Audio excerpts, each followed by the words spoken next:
अस्सलाम वालेकुम। आज करेले गोश्त बनाना सिखाऊंगी। करेले लिए मैंने आधा किलो गोश्त और प्याज लिए मैंने तकरीबन 5-6 और टमाटर, धनिया, मिर्च और हल्दी लिए पिसी हुई, और लहसुन अदरक का पेस्ट लिया है, और एक एक चमचा सब चीज़ें लिए मैंने।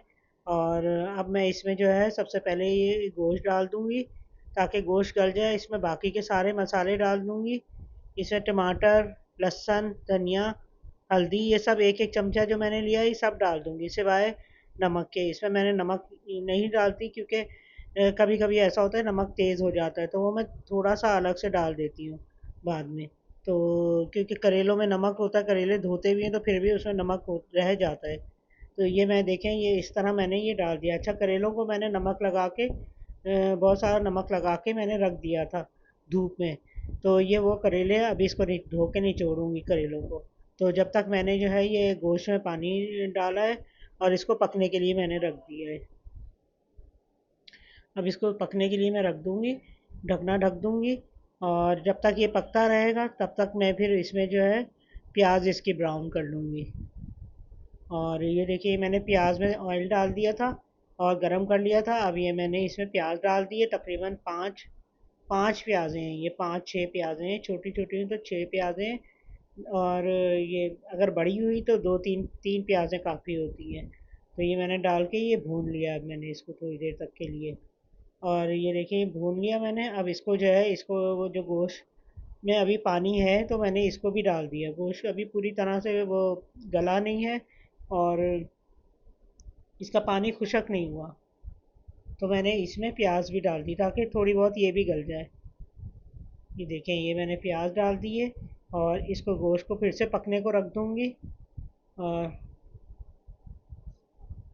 देखिए, ये सब अच्छे तरीके से मैंने ये कर दिया और इसमें डाल दिया। अब इसको मिक्स करके तो इसको पकने के लिए दोबारा से रख दूँगी जब तक इसका पानी खुशक नहीं हो जाता। और ये उसी पानी में पक रहा है, मैंने ऊपर से और नहीं डाला, ये वो पहले के ही पानी में पक रहा है। इधर मैंने जो है ये धो के ना अच्छे तरीके से इसको करेलों को, करेले देखिए किस तरह मैंने कटिंग करी है। इस तरह आप काट के करेलों को, और अच्छे तरीके से धो लिया था मैंने।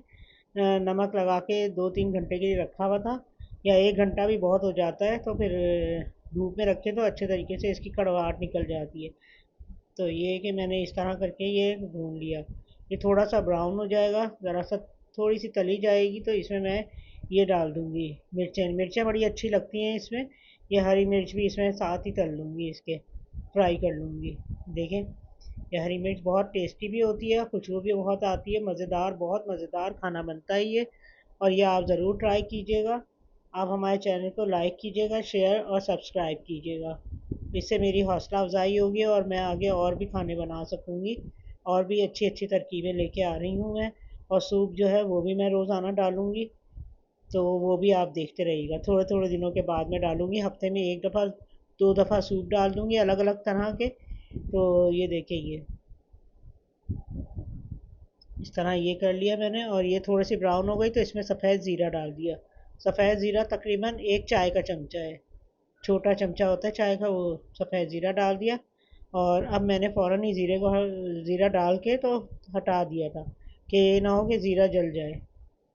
तो ये इसमें मैंने ये डाल दिया, इस तरह सब चीज़ें इसमें डाल दी। और ये देखें, पानी भी इसका तकरीबन थोड़ा थोड़ा खुशक होने को आ रहा है, थोड़ा थोड़ा खुशक हो गया है। और अब इसको ना थोड़ा भून लेंगे हम, ये डाल के करेले वगैरह डाल के भून लेंगे अच्छे तरीके से। देखिए, अभी भी कलर कितना ज़बरदस्त आ रहा है। अभी इसको भूना भी नहीं है तो इतना अच्छा कलर आ रहा है, और टेस्ट में तो बहुत ही मज़ेदार होता है। इसमें मैंने थोड़ा सा नमक डाल दिया था, तकरीबन आधा चमचे से भी थोड़ा कम, चाय का जो होता है बहुत छोटा चमचा होता है ना, जितना आप नमक डालती हैं खानों में उससे बहुत ही कम डालिएगा, उससे आधा डालिएगा। तो इस हिसाब से आप डाल दीजिएगा। नमक कम हो तो और डल जाता है। अच्छा, इसमें मैंने पिसा हुआ गरम मसाला था तो वो डाला मैंने। तो अब भून लूँगी मैं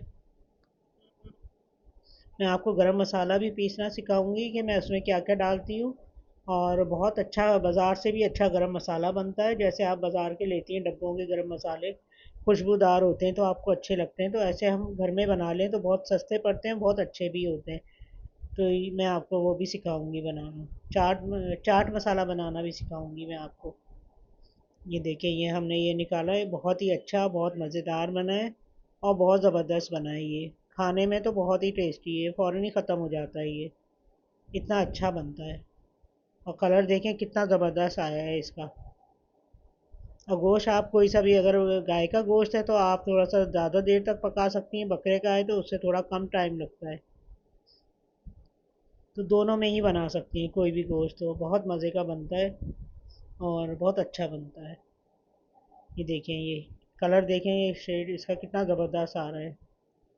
ये देखें, खाने का ये कलर अगर आए तो खाना खाने को भी दिल चाहता है। और बहुत ही अच्छा बनता है और बिल्कुल कड़वाहट इसमें है ही नहीं।